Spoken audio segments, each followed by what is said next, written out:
Friends, तो अभी आते हैं हम लोग एस टू जो अफ्रीकन चिकलिड्स का ब्रीडिंग होता है, अब अफ्रीकन चिकलिड्स के बारे में।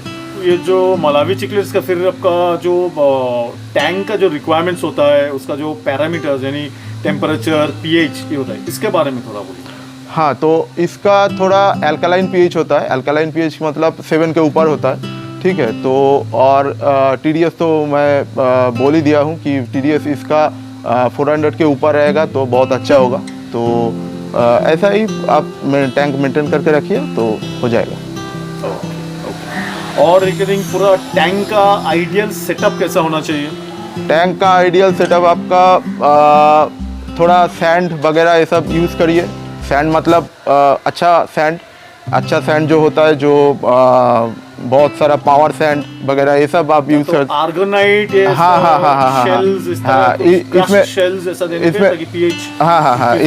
पीएच इंक्रीज होता है, ये सब भी आप यूज़ कर सकते हो। जो चिप रेट में जो टैंक सेटअप करना चाहते हैं तो उन लोगों के लिए वो पावर सैंड भी, कोई भी पावर सैंड आप यूज़ कर सकते हो। फिर वो नॉर्मली जो चीनी दाना जो मिलता है, जो शुगर सैंड जिसको बोलते हैं, वो भी आप यूज़ कर सकते हो, कोई प्रॉब्लम नहीं है, ठीक है। तो यही है। और रॉक अगर अच्छा क्वालिटी का कुछ होल रॉक, ड्रैगन रॉक ये सब आप यूज़ कर सकते हो।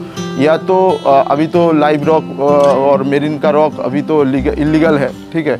तो उसमें थोड़ा बहुत पीएच ऊपर होता है, नॉर्मल पानी का पीएच थोड़ा बहुत ऊपर कर देता है, तो वो तो अभी पॉसिबल नहीं है आपको रखना। तो आप नॉर्मली जो रॉक मार्केट में मिलता है, वो रिवर रॉक, जो भी रॉक मिलता है वो सब आप यूज़ कर सकते हो, कोई बात नहीं। बट बहुत ही ज़्यादा हाइडिंग प्लेस होना ज़रूरी है, ठीक है। और मानिए इन लोग का कुछ थोड़ा कॉम्पैटिबिलिटी लेके बोलिएगा एस टू, और कौन कौन फिशेस के साथ हम लोग रख सकते हैं?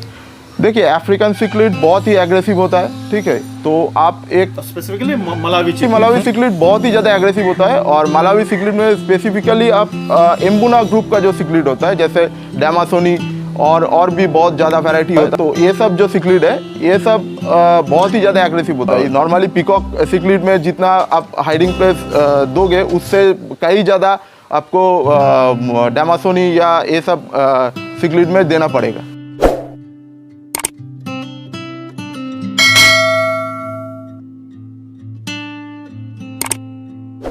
मलावी में हम लोग कौन सा फिर मलावी चिकलिड्स एक साथ रख सकते हैं? मलावी सिक्लिड में आप देखिए, आप अगर पीकॉक रखोगे तो आपको पीकॉक और हैप्स ये सब आप एक साथ रख सकते हो। पीकॉक अलग अलग ग्रुप होता है और हैप्स अलग ग्रुप होता है। तो हैप्स एक्चुअली वो साइज़ में बड़ा होता है पीकॉक से। पीकॉक मैक्सिमम साइज अब उसका 5 से 6 इंच तक होता है। और हैप्स ग्रुप में वो तकरीबन 12 इंच 14 इंच तक हैप्स, हाँ, इतना बड़ा हैप्स होता है। तो आप पीकॉक और हैप्स मिला के आप रख सकते हो, ठीक है। और अगर आप एम्बुना ग्रुप का सिक्लिड आप रखोगे, मतलब जैसे कि जैसे अब डैमासोनी हो गया और पाउडर ब्लू, आइस ब्लू, बहुत सारा वैरायटी है, ठीक है। तो वो सब आप एक साथ रख सकते हो कि वो पीकॉक के साथ कभी भी आप एक साथ मत रखिए, क्योंकि वो बहुत ही ज़्यादा एग्रेसिव होता है, पीकॉक को भी मारता है। अच्छा, और एस टू कोई मेल फीमेल का ऐसा कुछ ही है कि कितना male is to female ratio होने पे थोड़ा सा मिनिमम पीसफुल रहता है? देखिए, ब्रीडिंग फाइट कम होता है। मैं ब्रीडिंग का बोल देता हूँ। ब्रीडिंग का जो रेशियो है, ब्रीडिंग का रेशियो है 1:3। 1:3 का मतलब 1 मेल और 3 फीमेल। आप अगर नॉर्मली हॉबिस्ट लोग अगर ऐसे ब्रीडिंग रेशियो, अगर ऐसे रेशियो में रख सकते हो तो आप रख सकते हो, कोई प्रॉब्लम नहीं होगा। और मान लीजिए कि आप 10 सिक्लिड रख रहे हो, उसमें अगर 2 या 3 फीमेल रख रहे हो तो कोई प्रॉब्लम नहीं होगा। और फिर मलावी चिकलिड्स का हम लोग थोड़ा डाइट लेके कुछ बोलिएगा, बेस्ट डाइट क्या होता है? अच्छा, बेस्ट डाइट होता है, देखिए बहुत सारा सिक्लिड फूड मिलता है। हिकारी का बहुत सारा सिक्लिड फूड मिलता है। और अगर फार्मिंग के लिए मैं अगर बोलूँगा तो नॉर्मली कोई भी आप पैलेट्स दे सकते हो, उसके साथ साथ ब्लड वर्म और ट्यूबिफ्लेक्स वर्म ये सब और डाफनिया ये सब आप यूज़ कर सकते हो। उसका ओवरऑल आप डिजीज़ लेके थोड़ा बोलिएगा। ड्रॉपसी तो आता ही है। और फिर मान लीजिए विंटर के टाइम में थोड़ा ईक का प्रॉब्लम होता है, फंगस का प्रॉब्लम होता है, ठीक है। ये सब प्रॉब्लम नॉर्मली मलावी सिक्लिड में आता है। ठीक है। और पॉपाई वगैरह थोड़ा बहुत होता है, उतना नहीं होता है। सबसे ज़्यादा हमारे वेदर में सबसे ज़्यादा होता है ईक से बचने का एक ही तरीका है, अब कोई भी आप एंटी फंगल मेडिसिन यूज़ करो तो ईक से आप छुटकारा पा सकते हो। पे वेदर फ्लक्चुएशन बोलने में मेरा भी एक याद आया कि आप ये जो सभी जैसे आपका कंक्रीट का टैंक्स में रखे हो ओपन नहीं है, तो ये भी क्या ऐसा ही ठंड में भी क्या ऐसा ही आप रखे थे? हाँ, इसके लिए हाँ, इसके लिए देखिए, इसके लिए आपका डाइट अच्छा होना चाहिए। डाइट मतलब आप क्या क्या मिनरल्स ऐड कर रहे हो, आपका खाना में क्या क्या मिनरल्स ऐड कर रहे हो, तो अच्छा खाना दोगे तो कोई प्रॉब्लम नहीं आएगा विंटर में। और ज़्यादा मछली को तंग मत करो, मतलब विंटर में ज़्यादा नेटिंग मत करो कंक्रीट टैंक में, और ज़्यादा आप इसको मतलब तंग नहीं करोगे तो कोई प्रॉब्लम नहीं आएगा। यहाँ पर कोई भी हीटर काम नहीं करेगा, कोई भी कुछ काम नहीं करेगा। अगर कोई प्रॉब्लम फ्यूचर में आ जाए तो इसमें आप सिर्फ कॉपर सल्फेट या आपका एंटी फंगल जो मिथिलिन ब्लू होता है वो आप यूज़ कर सकते हो। वो यूज़ करने से पूरा एकदम क्लीन हो जाएगा, कोई प्रॉब्लम नहीं आएगा।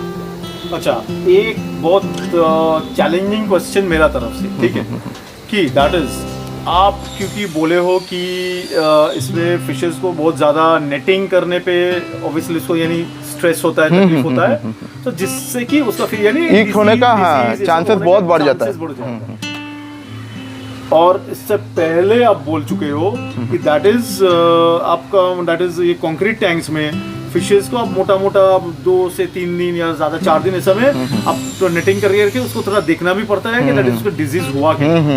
तो फिर लॉजिकली ये फिर नहीं हो रहा है क्या कि आपका वो आप खुद ही जो बोल रहे हो रेगुलर आप नेटिंग करोगे तो फिर उसका फिर एक कैनॉल आपका मतलब डिजीज से डिजीज होने का एक चांसेस हो रहा है हाँ। तो फिर इन दैट केस तो आप ही आपका चीज को आप नहीं मार रहे हो क्या कि दैट इज आपका ये नहीं